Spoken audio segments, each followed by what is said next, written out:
And so I get back from school, my cousin leaves the band, and they start auditioning drummers, and I'm like, "Guys, what the like, I'm obviously the drummer." And they're Yeah, like, right. "You gotta audition." Oh, And man. so the house that I used to live in with them, in the music room that we built together, I stood in line with a bunch of guys that I had been teaching how to play drums at MB Drums. I stood in line with those guys, listening to everyone else audition in the music room, and I was always like, I remember standing in that line and being like, "Nah, dude, you can go ahead of me. Nah, dude, you go ahead of me." And I just waited until everybody went through, and then when they were finally all done, um, I walk into the room, I'm like, "What the actual f" And they're like, "Yeah, man, like, you gotta audition." And I was like, "Whatever, man." Like, their PA system was, like, all fucked up and, like, feeding back, and it was not loud enough. They were having all these kinds of issues, so I just fixed it and then played, and of course, it was awesome. And then we jammed, and then we got drunk. You know what I mean? And Yeah. I was like, "Guys, like, I'm obviously in the band already." And they're like, "We need to talk about it." Yeah, they have a meeting after. Like, We'll dude, like, contact you. what are you fucking talking about? I'm in the band. Hey, what's up, Ryan? Yo, what's going on? How are you, man? Good. How you doing? I am fantastic. I appreciate you doing this, man. Thank you so much. Oh, it's my pleasure. Awesome, awesome. Well, I'm Adam, and this is about you and your journey in music. And obviously, we'll talk about the new album you guys just put out. And Mhm. sweet, awesome. Well, I always just start off first with kind of your origin story. Were you born and raised in Cape Cod? Is that what Yes, I sir. saw? Yep. Tell me about that a little Specifically, bit. well, I was Rich and I were raised in Yarmouth. And Johnny was raised in a town called Dennis, which borders Yarmouth.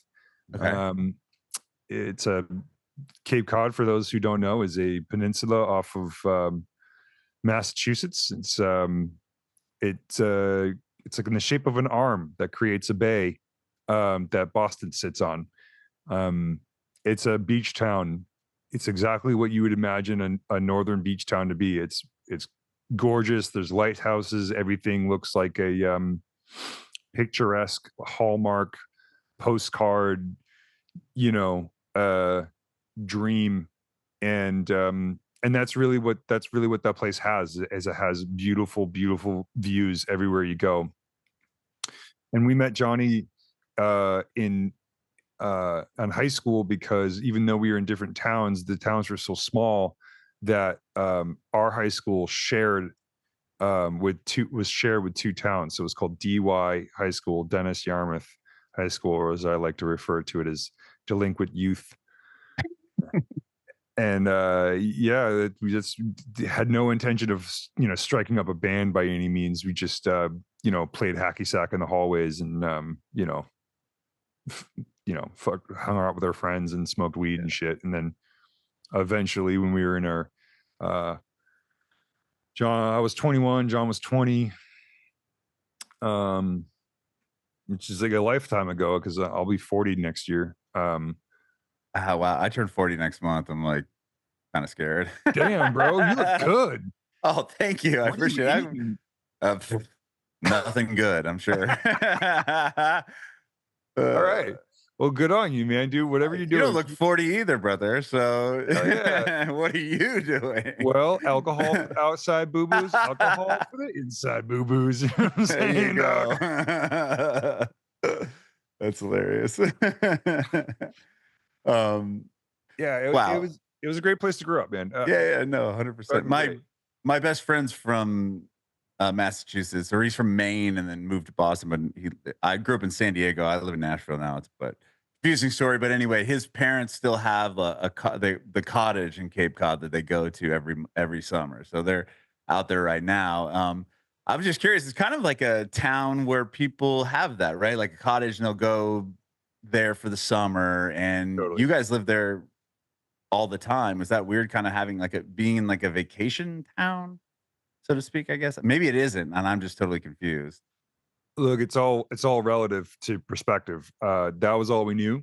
Yeah, I lived Yeah, there yeah, till I sure. was we left when I was 25 when we moved to New York, and everything that you know of from Highly Suspect began.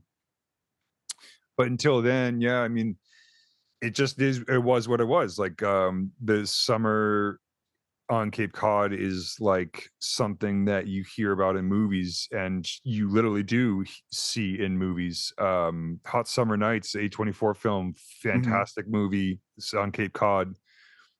Summer romance, all my romance stories were summer flings from girls from Bulgaria or Russia or Ireland or y- you know, Australia or something, and then they all leave. Yeah. Um, and then cuffing season begins, and you try to get yourself a girl for the winter. That's just the way it was there. You get all your money in the summer, so the best time to enjoy the Cape is in the summer, but you have to work like 2 or 3 jobs because you gotta save up your nut to get you through the winter because once the summer ends, there's like a little bit of time where it's still pretty out, and then when the winter starts hitting, you feel the money just stop. Mhm. It's bizarre. Like it doesn't happen. I also live in Nashville. The the money doesn't stop moving. It's like this place is exploding. It's a totally different thing. Like it's year round. But Cape Cod is it's like you're on a different planet. It's like you know, the everything stops, everything shuts down, the bars close early. Um, that's it. So it leads to with the youth, it leads to an incredible artistic community. Mhm. But because everybody is creative, they need to do something and there's nothing to do. So that leads to a lot of drugs. We have a lot of friends that didn't make it. Mhm. There's actually an HBO series called Heroin Cape Cod, and Yeah, actually, I totally forgot that existed. yeah, I've seen that. I watched a few episodes of it too. It's sad, was obviously. it good? I can't bring myself to watch it. I just heard a lot about it. It gets for me, it got too sad. You know what I mean? Like after Yeah, like a little bit, I'm like, okay, the I know what's gonna happen here in the next. yeah. You know what I mean? It's just like, yeah, By the with the time heroin, they, fentanyl, and all that stuff killing a lot of people. dude, it was rampant. I mean, look, I was definitely partying and doing all the drugs myself, but I always stayed away from that. I lost a few friends to that, and I knew a lot of people that didn't make it because of that. And that series is crazy. Like when I didn't watch it because they I think they follow 6 people Uh-huh. a Yeah, yeah, around yeah. Cape Cod, There's different stories for sure. Yeah. and by the time that it came out, 5 of those people had died from overdoses. That's what I heard. Y I So, I didn't get to the end. Maybe they reveal that, they must at the end. They just kinda start with the storylines of each person and yeah, I don't know if that's actually in the series itself. I just from what I've heard from people that, were friends, because it's a small town. Like I yeah, got yeah. friends that knew those people, and I don't even S know who those people are, but that's what I was told is that 5 out of the 6 died by the time the thing even came out. Not like while they were filming it, but like by the time it hit, those people were Right, it dead. was They couldn't capitalize on the fame or like the social media audience that they were gonna get from that. Like their lives were done. So so that was sad. that is sad. But then, on the flip side in the summer, it was like the most beautiful place to live. I mean, the Kennedys have a famous compound there in Hyannis that, is talked about by all kinds of politicians and people from around the globe would come there. There'd be Victoria's Secret shoots on the beach. Like, Oh, I jeez, that's mean, awesome. it was insane. And then like it would go back to being this like hodunk Massachusetts beach town with a bunch of locals that, all hated each other. Not totally, but it's Right. just there's a general like, New England vibe is like, hey, go fuck yourself. You know what I mean? It's like that's kind of like, so it's like kind of rough, but Yeah, you don't have the accent. My friend's dad is like, it has the thick of it. Like it's just hilarious. He's got it. Like oh, it comes my back. buddy doesn't have it, but his dad never lost it. Yeah, well, he was in it for so long. He's probably yeah. But I mean, it comes back. My girlfriend's from Texas, and like when we went there and we visited, there was a couple of times where like I'm having beers with my boys or whatever, and like, and she just looked at me and she was like, oh, there it is. You know what I mean? It just like comes out, Yeah. Let your But guard down. It came out a little bit. yeah, you have a couple of brewskis with the fellas, and it's just next thing I know, I'm just like just sloshing it up. That's hilarious, man. Well, let's get into your kind of musical upbringing. I know, Oh, sure. obviously, you and your brother are both in the band, and how close in age are you? And please don't He's tell me you're twins. he's 18 minutes older than I am. He is twin. You are twins, right? I couldn't remember. So you grew up, obviously. Were you the type of twin brothers that you were always like, were you in the same classes, like grew up together, like Oh yeah, same group of friends, like, we were yeah, always thick as tight. thieves. Yeah, okay. Yeah, I gotta rep it out, man. I gotta fucking Hell yeah. I love it. home, Cape dog. Cod Mass. That's Yeah, all right, now awesome. I'm comfy. Cool. Um, Yeah, we've always been real close. I mean, we like started out life as roommates, and he nearly killed me when we came out. You know what I mean? He's like, people are like, they ask me if it's weird to have a twin, and I'm like, I don't know, because all you know. yeah, that's what I got. You know, and it's great. We get along really great, and I think we were always raised that blood is thicker than water, and um, it's kind of like unspoken that like whatever we're disagreeing about and at the time is it's just not worth fighting over, you know, Mhm. because our relationship is so valuable to Yeah. both of us. So I don't know, that's pretty tight. I Yeah, like no, that. that's amazing. Yeah. It's great. It's awesome that you both are like the bass, or your brother plays bass and you play drums, right? I mean, Yeah. like that's the rhythm section of the band, and having the two of you as twins probably are so in tune and so tight. Like I think the Interrupters have that too. Their twin brothers are a drummer and the bassist. Like I think always, if you have a band with a great drummer and a great bass player, I feel like the rest will fall in sync. But like the how tight that you guys are together playing is Yeah. just something that no one else probably could ever accomplish in that way. Yeah, I mean, I don't know. I I wouldn't I wouldn't want to do it any other way. I like playing with other people, but like it's just so easy playing with Rich. Um yeah, it just there's something to be said about spending a lot of time together with someone, and I've spent more time with him than literally anybody on this planet. Mhm. So, Yeah. you know what I They mean? just but yeah, and then you probably have just like instinctive, you just being brothers and together so long, twins and the whole thing. I just think that's Totally. rather you guys. So did you start off on drums, and did you Yeah. both like how like growing up, how do you both kind of get into music? Well, we always played instruments as far back as I can remember. I think it started with the recorder, playing hot cross buns, Sure. uh, stuff like that, and then I got sick of that, and I tried the trumpet out, and he tried the saxophone, and that was going good for a while, and then we got to middle school, and all the cool kids were playing drums. Mm. So You wanted to play y- drum. Was it yeah, like drums in the band? Like, cause I know when I went into middle school, like that was the first time you could play percussion if you were in the band, right? Like that was like an yeah. option. Well, yeah, like I'd always loved drums. Um, I remember my older cousin had a drum kit, just like some shitty TKO kit with like some cheap cymbals. But like every time I would go over to their house, like hey, how you doing?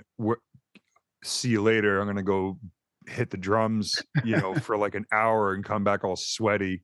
And everyone's like so glad I'm done. But um the the appeal was always there. But then when I got to middle school and all the kids in band class wanted to play the drum kit, it was actually so popular. And I went to a private middle school for like a year. My Mhm. parents thought that it would like kind of like whip me into shape until I got kicked out. But Both? Did your brother go as well, or just you? yeah, yeah. Okay, both of you. Okay, cool. And the music program didn't have enough funding to have enough drums for everybody. So the music teacher, she took a drum kit and she basically spread it out, and she taught us how to read sheet music, which I promptly forgot. And she taught me how to read sheet music, and she was like, literally, like, each one of you is in charge of this line. So when this gets here, you play the tom. You play one hit. So like there'd be 7 of us playing one drum kit, which you So can someone's imagine. the snare, someone's the Yeah. tom, someone's the whatever Yeah, cymbal. there's 3 guys playing toms, and we all gotta play like we gotta all have to play a fill together. I was gonna say, how do you do a fill? You're like, Not well, okay. just not good. It was chaos. But so because of all that, I wanted a drum kit, and my older brother, we have a older brother. He also wanted to play drums, and Rich wanted to play drums, and I wanted to play drums. So my parents were like, okay, fine. Like, your grades are terrible. We're paying all this money for this private school. They're just, my heart goes out to parents, man. Like, it's not an easy job. They're just like trying to get us to like do better. And they were like, if you guys get really good grades, we'll buy you a drum kit. And Wow. so that year, I got like straight A's. I remember I was upset because I had 1B, and I was so afraid that my parents were gonna not get me a drum kit. Oh, they're like, oh, sorry, you got to be. You gotta do it Better luck again. next year. But they're compassionate. They knew I put in the work, and they bought all 3 of us a drum kit, and my grades went right back to where they lived for the rest of my academic career. And the drum kit got used. It got used. Like, with the 3 of us, we get dropped off, we would race each other from the bus stop back to the house, and then whoever got there first would grab the sticks, and they played first, and the other 2 would sit in the basement and watch. And we had a timer, and you would get 15 minutes on, and then you'd pass the sticks off, and the next guy would get 15 minutes on, pass the sticks off, 15 minutes. So my parents had basically this rule, like, as soon as you got home from school, you could play drums until like 6:30.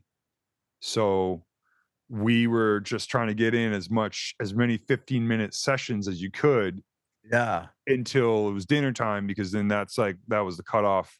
Because the parents are trying to like regulate their relationships with the neighbors. You know Yeah. what I Their mean? There's all kinds. sanity. Yeah, their own sanity. They worked all day. Now they're cooking us dinner, and we're downstairs just like creating chaos, just Yeah. absolute chaos. Drum solos from people that don't know how to play drums. So eventually, my brother Rich, my dad always played guitar and sang, and Oh, wow. Okay. he, He's a musician. Yeah, musician in yeah, the household. That's awesome. yeah. I mean, just as a hobby, and Yeah. he does it like he's involved in his church and stuff. So he would like you know perform choir and stuff like that. And so Rich really started taking on the guitar and singing.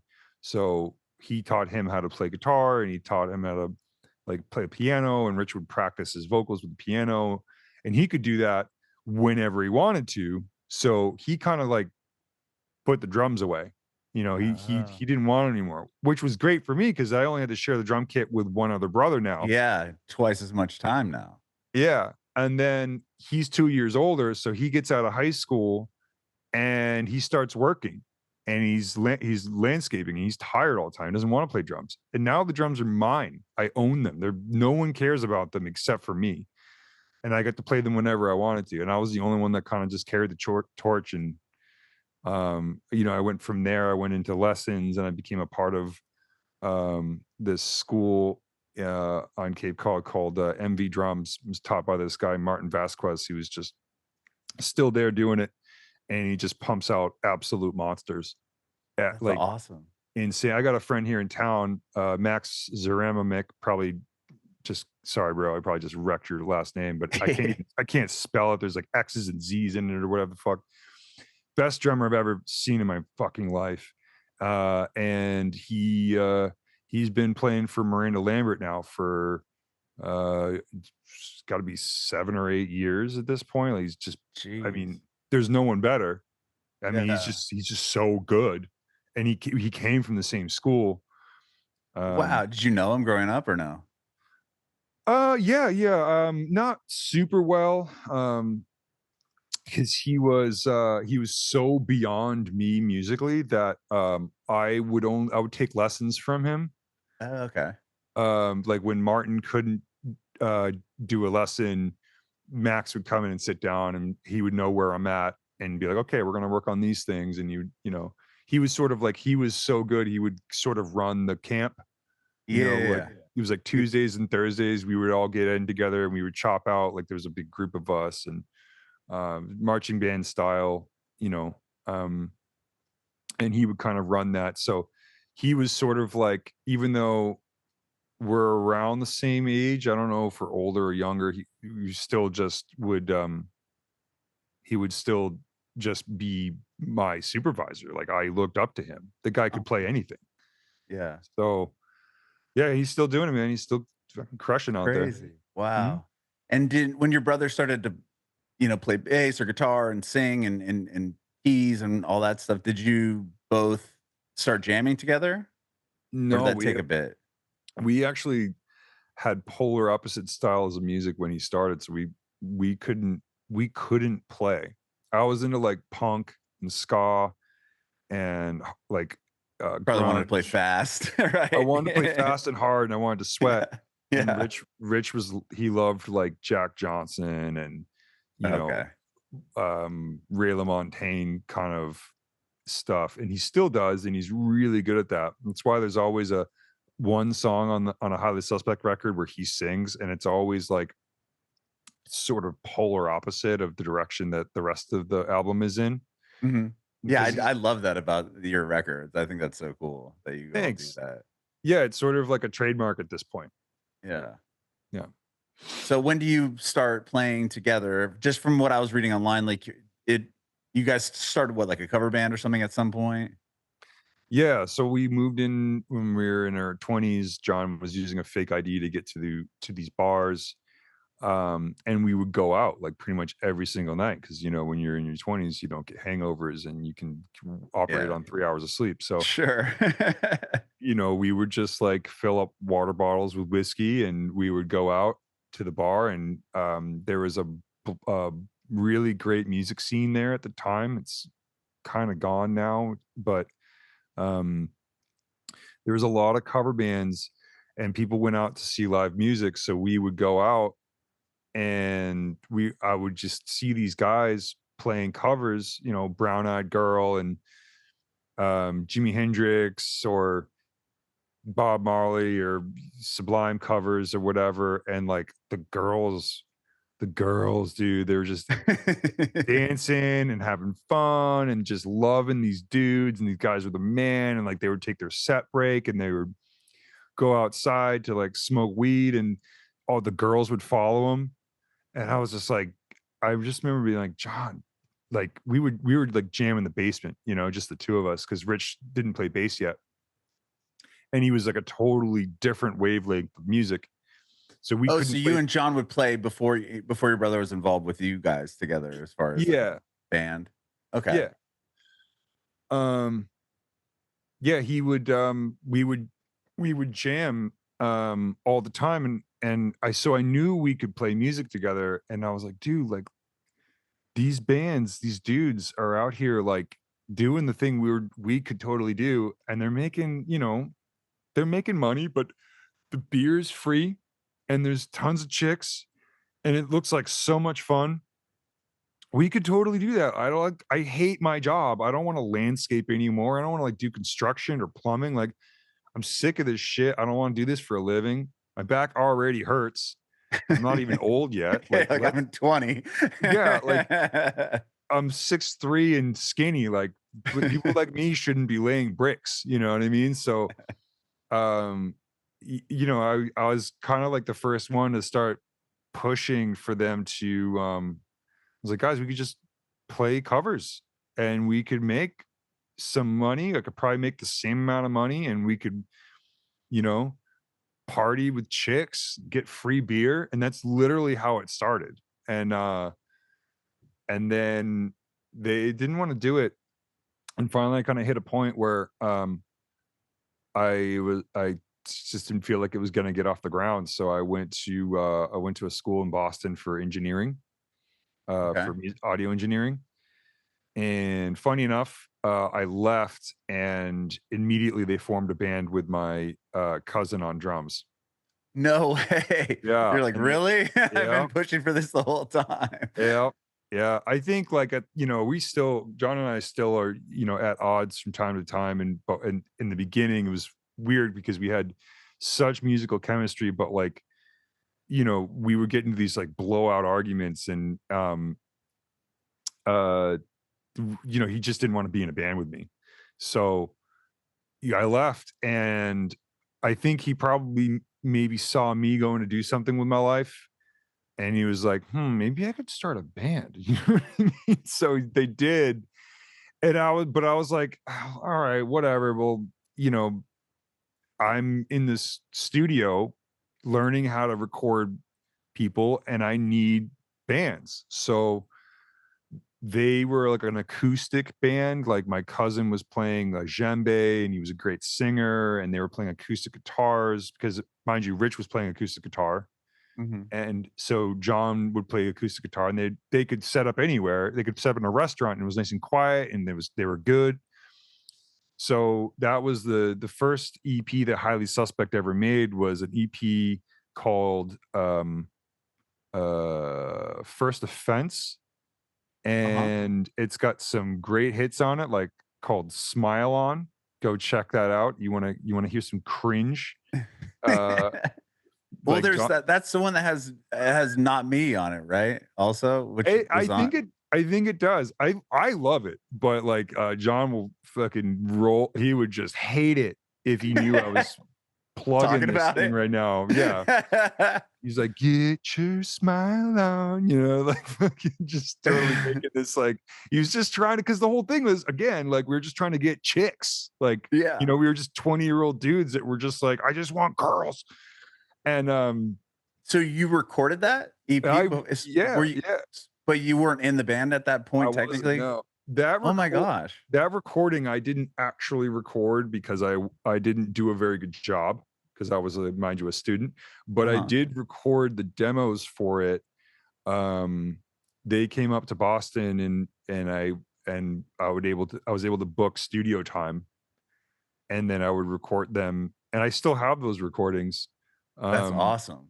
yeah, I don't know what I'm gonna do with them. The drive that they're on doesn't work, so I have to find somebody that can, like, surgically remove the disc and sort of translate it, and they're all Pro Tool Oh. sessions, so, like, it's complicated, and I need someone that's, like, really high-brained to figure it out, and it's just like a back burner project for me. Okay. No, that's amazing though that you have all that, right? I mean, that's Yeah. cool. So, when do you then officially, or when do you join the band? Like, when do you, if they put out that first EP, and it sounds like they were just kind of playing around Mhm. wherever they could in Cape Cod, right? Like restaurants, whatever, where they could set up. Mhm. And Yeah, then, did you join on that next EP?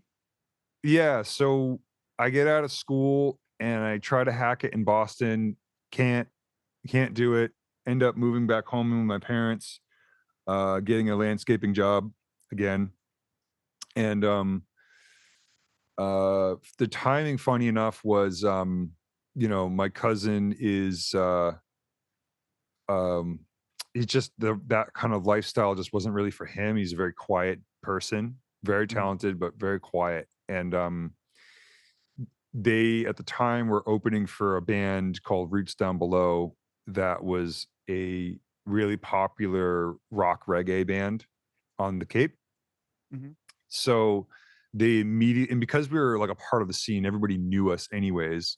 They immediately had a following. And so I get back from school, my cousin leaves the band, and they start auditioning drummers. And I'm like, guys, what the fuck? Like, I'm obviously the drummer. And they're Yeah, like, right. you got to audition. Oh, And man. so in the house that I used to live in with them, in the music room that we built together, I stood in line with a bunch of guys that I had been teaching how to play drums at MB Drums. I stood in line with those guys, listening to everyone else audition in the music room. And I was always like, I remember standing in that line and being like, "No, dude, you can go ahead of me. No, dude, you go ahead of me." And I just waited until everybody went through. And then when they were finally all done, um, I walk into the room, I'm like, "What the actual fuck?" And they're like, "Yeah, man, like you gotta audition." And I was like, "Whatever, man." Like their PA system was like all fucked up and like feeding back, and it was not loud enough. They were having all these kinds of issues, so I just fixed it and then played, and of course it was awesome. And then and then we jammed, and then we got drunk. You know what I mean? And I was like, Yeah. guys, like I'm obviously in the band already, and they're like, we need to talk about it. You have to have a meeting after. We'll Dude, like, contact you. what are you fucking talking about? I'm in the band. You still laugh about that to this day. It's like That's so funny. they fucking put me through it. I feel like they were probably just fucking with me Oh, because, 100%. you know what I mean? But yeah, that's how it started, and then That is so that was it. funny.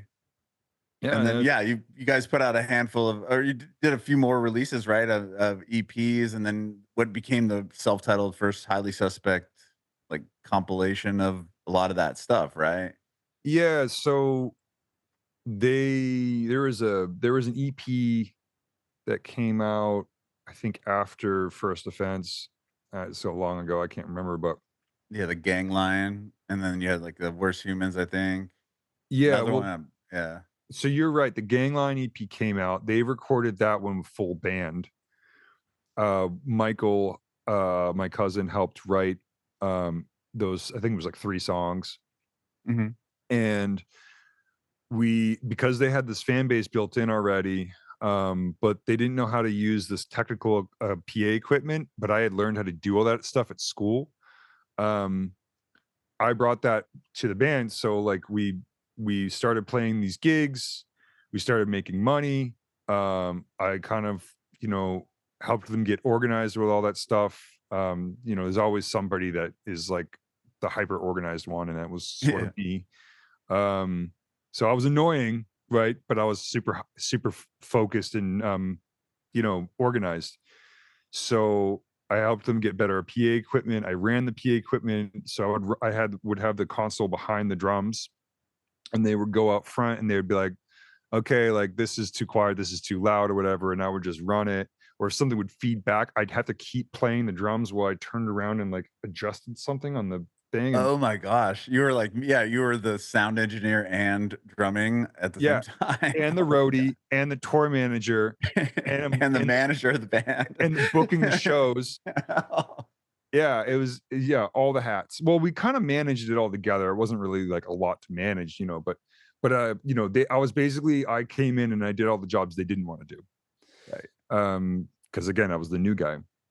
But so they already had this fan base, and then it sort of exploded after that, and, we pooled all of our money together from these cover band gigs to buy PA equipment and like lights that would kind of run on autopilot. And we'd have these little like lighting trees that would kind of just like flash and react to vibrations in the room. Um, And then we kind of got into a bit of cash, and we had all these songs that we'd been writing in Johnny's dad's basement. Um, and we wanted to make an album, and I was like, well, I just went to school and learned that I don't know how to be an audio engineer, but I know the guys that do. So we hired one of my professors to record and produce the album. His name's Jason something or other, I can't remember. But so we went to this studio, I believe it's called Rocking Horse, and it's in the middle of the woods in New Hampshire. This beautiful old barn that was retrofitted into a studio, and we just ate mushrooms and like lived in the studio for like a week, and it was incredible. And we made the album with our own money, and it's definitely a fan favorite. It's something that like we plan on releasing at some point, you know, as like a remastered version. But the timing has to be right, you know, like right now it's people are always asking why we don't release that. Well, it's complicated, you know, we have contracts, and we have partners, and you know, there's systems in place. Like we have another album after this that we owe the record label. Like we kind of have to like do things in like a long format before we can get to doing that. Otherwise, you know, it just either won't happen or it'll happen wrong. And that album is really special to us because of the way that it went down, and we want to make sure that that gets released correctly. That's awesome that you guys are planning on doing that too. I mean, Yeah, I think that's really rad. Because some of those songs ended up making that first album, right? The Mr. Asylum. At least Lydia did. I think wasn't that on one of the EPs before N- that n- album? Or the no? the Worst Humans EP and the Black Ocean EP had some songs that crossed over. Those Okay. were those are EPs that we made when we went to New York. Also serendipitous. The guys that we had played with in the Cape Cod scene knew this producer in New York named Joel Hamilton, who at the time was doing some really cool stuff. He was working on this project called Black Rock, nothing to do with the massive With the holding company. investment firm or whatever. Yeah. It was actually it's a really cool project. You can find it still online. It was the Black Keys before they became the Black Keys, and some members of like Wu-Tang and like Mos Def. It's like Really? yeah, it's a really I'll have to check that out. I super love the cool. Black Keys and Wu-Tang. Yeah, me too. I think it was like one member of the Wu-Tang and a bunch of like really cool fucking like authentic rappers in New York that all got together, and they made this project with Joel Hamilton, who's from Cape Cod. He actually grew up um basically like one street over from the house that we all lived in. Wow. So when we went to New York, and we're like, hey, we went and knocked on his door, and he's like in the middle of recording a session, and we're like, hey, we're gonna work with you. And he's like, okay. And we handed him out like a packet of all of our stuff, and he's like, I gotta get back to work, but if you ever move out here, hit me up.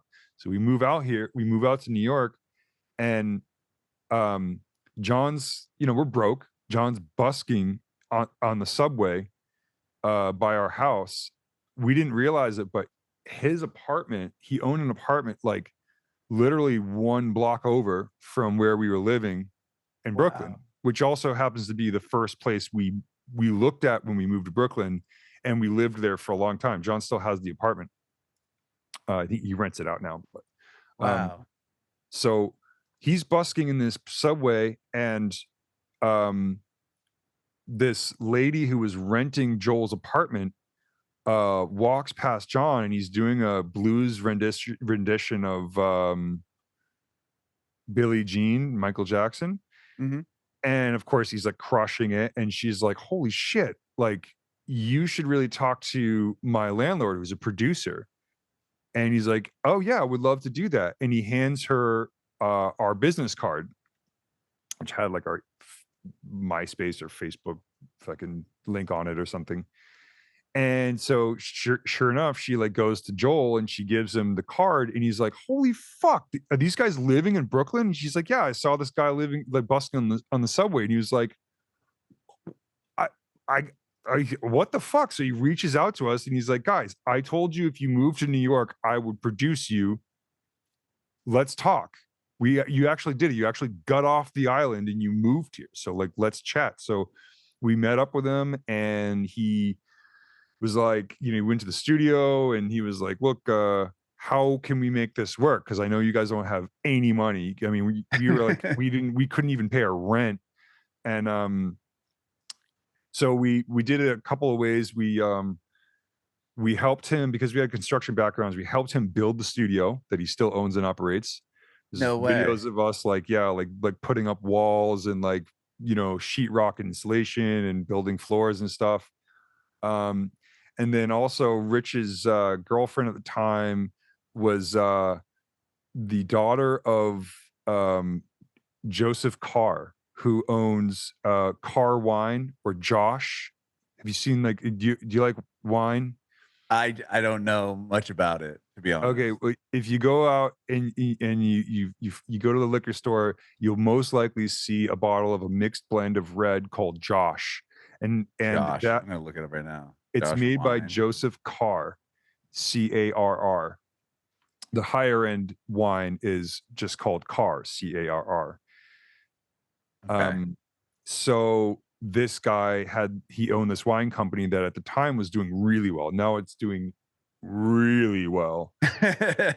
And this guy just moved to the Cape and he really liked us. And Rich was dating his daughter, which he told him not to do, and he did it anyways. But he liked us so much, he was like, okay, fine, fuck it. And so we're telling him about this situation, and he's like, how much do you need to make this work? And we're like, we need $5,000. So he gave us $5,000 to give to Joel to just cover Joel's baseline, like, costs. Yeah. Basically, Joel did it for free. And we made the Worst Humans EP. Oh my gosh. And the picture of that EP and the title was because right directly across the street from the studio, someone had spray painted that on the wall, the Worst Humans. And, Oh. and we loved it. So we literally pissed on the wall. Someone took a picture of us pissing on the wall, and that became the front That cover of the cover? EP. Yeah. If you look That's close enough, you might hilarious. actually see P, because we're literally doing that. We're hammered. That's Uh, so funny. yeah, and that's how that happened. And then the rest is kind of like took care of itself. Like we put it on Facebook. We made a music video for bath salts. We found a guy in the building that did the video for us for like $600. And Indigoot Management found us and they reached out, and we kind of eventually signed with them, and then we got a record deal, and things sort of took off from that. Yeah, I mean, you guys, when I used to work on the radio in San Diego, and I used to play your record all the time.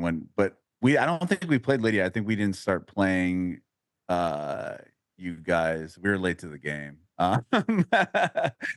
Until My Name Is Human came out. So we started playing your record on the second album, or the second major album release, you Yeah. know what I mean? But yeah, with like Lydia, I mean, you were like nominated for a Grammy or a couple Grammys, and like that must have been wild to, like, this thing happens, you put out the album, and then it just really exploded.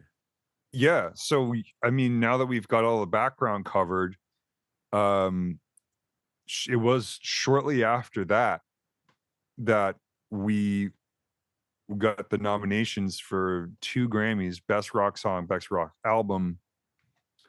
We're still very much the people that I just described. We're wearing jorts, and I bought one pair of Converse and it would last me for 6 months. And so to then just get that, all of that happened was like it was like we had a jetpack on us, Yeah, I and mean, I can't imagine, like, just to go from that, to go from busking in the subway and all these things, to now you have this song hits radio, and then it's on MTV. You had a video on MTV, and you're getting Grammy Award nominations, and Nuts. it must have been like 0 to 60 real pretty quickly there. I mean, obviously, Yeah. there's all that work prior, and then that song hits. Was that song what kind of catapulted everyone's interest after the fact, or after it started? I think it was yeah, it was that song particularly, but it was definitely the album. Yeah. Um, and I remember our A&R, Pete Chaberja at the time, uh, he, he told us, he was like, "Look, guys, this album is, you know, what we call a rocket ship, and this is going to change your lives. Um, People are going to follow suit. They're gonna start. There's going to be bands that pop up that are going to start sounding like you guys. They're going to want to wear your haircut. They're going to get the same tattoos or wear the same clothes as you, and it's going to be crazy." And we were like, "Yeah, right." And then he was totally right. That must be so weird. Like, you just start hearing bands, you're like, "Hey, they're stealing from Yeah, us." So they're trying to sound like us. Like, that's so, yeah. oh, I can't even imagine, man. That's The amazing. the band that we're taking with us on the September run, Dead Poet Society, those are our boys.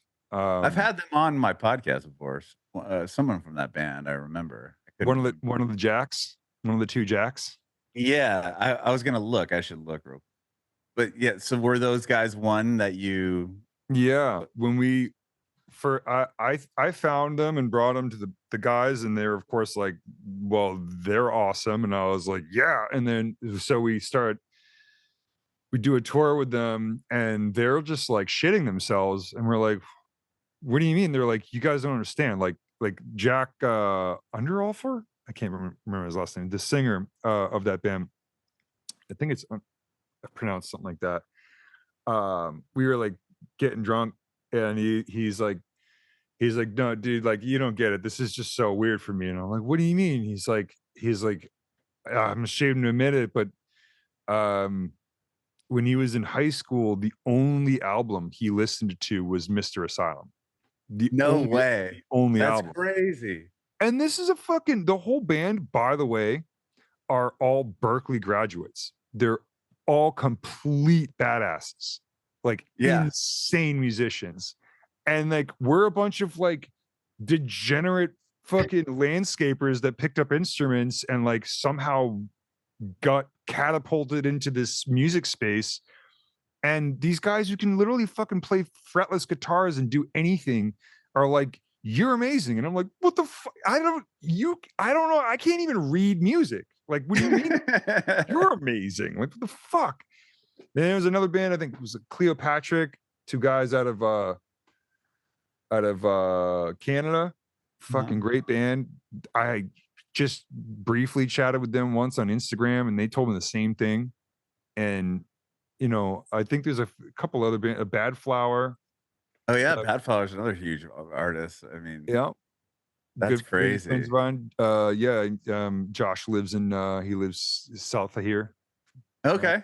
he lives on a old horse farm, like maybe like No 40. way. I'm pretty south of Nashville. I'm curious to see where you're at after this I'm interview, a but yeah, Josh, yeah, he's not too far from here. And I see Joey all the time when they're not on tour.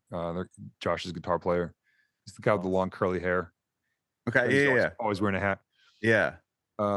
Yeah, so like, you know, that was odd too, to like see all these bands sort of spawning from our our shit.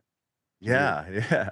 I mean, You it was know, nice. I'm not saying it that's was yeah, it's like one of those things where it's like, yeah, that's like the best compliment or whatever, stealing from you. What do they say? I can't remember the stupid thing. copycat It's is like copycat is the best like form. Yeah, yeah, yeah. form of flattery. Flattery. There you go. Yeah. Yeah. But it was Jack under a Colfer, I think is how is how you say it. Jack, get a new last name, bro.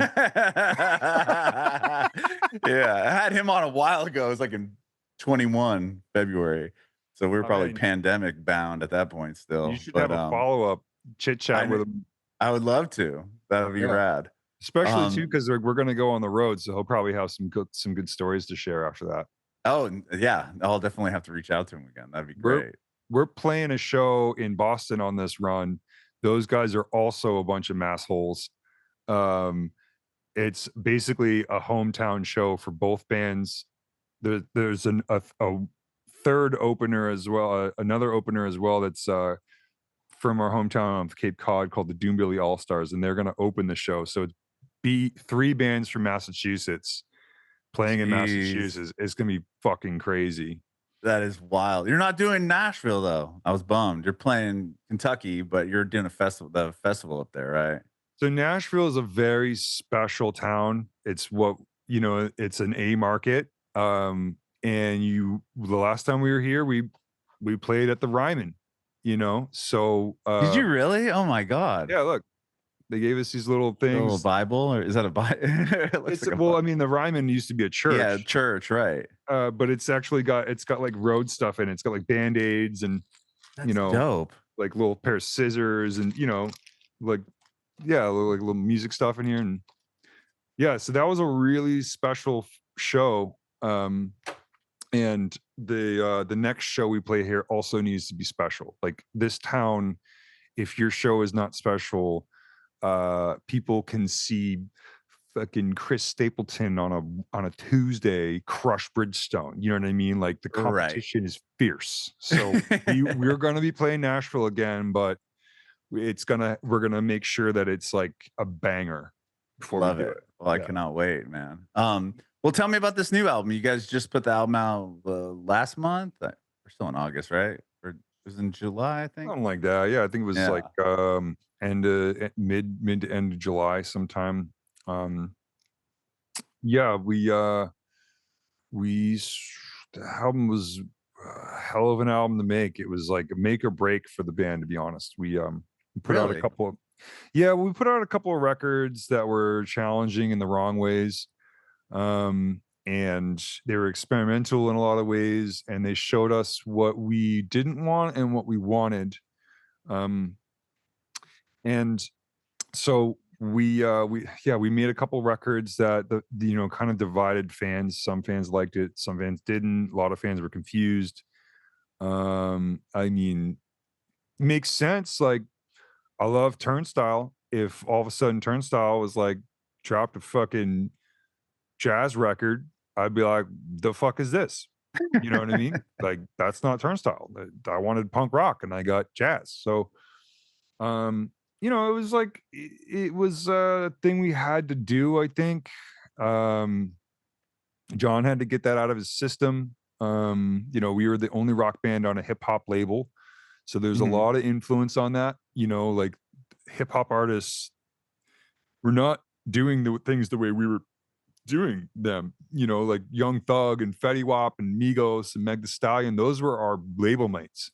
So Yeah, he you're on wanted, 300, right? Or yeah, were, yeah, or yeah. And maybe then still are. I think. well, no, they were bought by Warner for like $400 million, and then we got merged into the Warner system, and now we're on Roadrunner Elektra.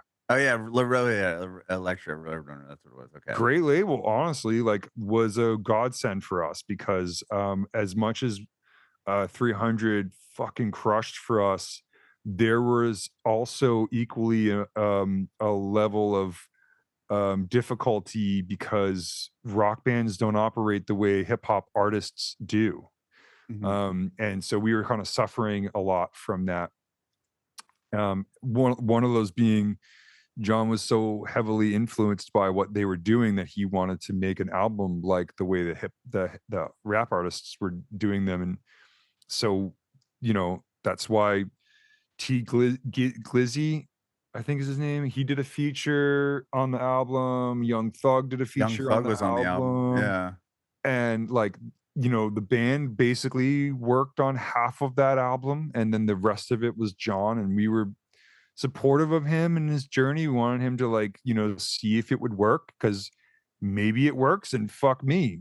Maybe it doesn't work and now he knows. Mhm. Either way, it's kind of like a win-win. It's just the fans were divided because of that. And then we struggled to work together on the last album. COVID was happening. I think he was really bummed that MCID failed.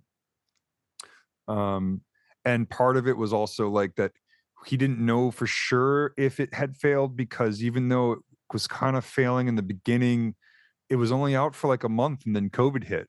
So it never really got a chance. Yeah, you And didn't get to really do much with it, right? I mean, you put it at yeah, the end of 2019, and then by March, yeah. no one was able to leave their house. Yeah, I mean, maybe that album was just getting a slow start. We will never know. And I think he was really bummed about that, and he was going through some shit at the time, and like we basically couldn't get him to work with us on Midnight Demon Club. So that album took a long time to make, and eventually at the end of it, we had whatever it was. The label was like, "You need to turn in this record. You've been working on it for like a year and a half. Like you need to be done now." And so we just wrapped it up and shipped it, and it is what it is. It did, it had a number one on it, and I was gonna say it's still a great record, and it performed well. people liked it. I mean, it didn't do what our previous records did, but it was kind of like it kind of taught us that like we are either going to do this proper together, and we are doing a proper Highly Suspect record, or we're not doing it at all.